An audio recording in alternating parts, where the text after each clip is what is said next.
పూరా లోకల్. రేవంత్కి భయపడే కేసీఆర్ బయటికి రావట్లేదు అని నిజమా? అది నిజమే కదా. మరి ఎట్లా?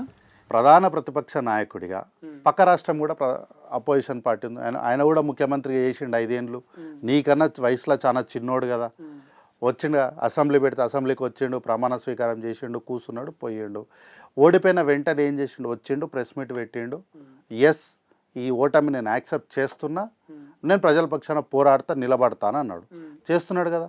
మరి బాధ్యత పరంగా నువ్వు కూడా అట్లనే ఉండాలి కదా. ఇప్పుడు రేవంత్ అన్న కూడా కొడంగల్ ఓడగొట్టిరు కదా మీరు అందరు కలిసి. ఏమైనా ఇంట్లో కూర్చున్నాడా?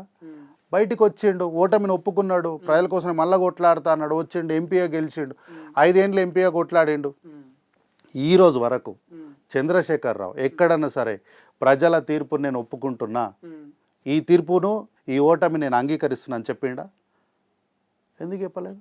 అంటే నీకున్న అహంకారం ఇంకా దిగలే. ప్రజాస్వామ్యం దించుదాం అనుకుంటున్నారా మీరు? 100% దించి నేల మీద నిలబెడతాం ఖచ్చితంగా.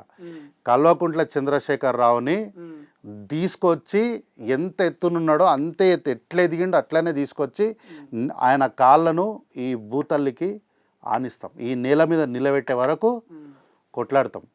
ఈరోజు కూడా కాంగ్రెస్ పార్టీ కార్యకర్తలుగా మేము పార్టీ అధికారంలో ఉన్నప్పటికీ కూడా మేము ప్రతిపక్షంలో ఉన్నామన్న భావంతోనే కొట్లాడుతున్నాం.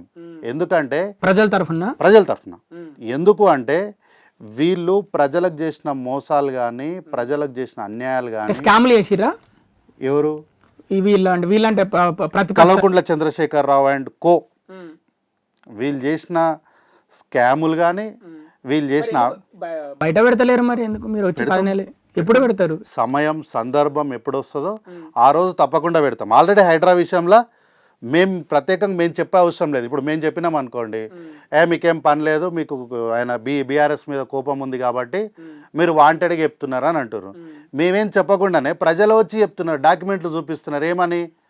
అన్న ఈ జాగాను మేము ఫలానోతో కొన్నాము అని.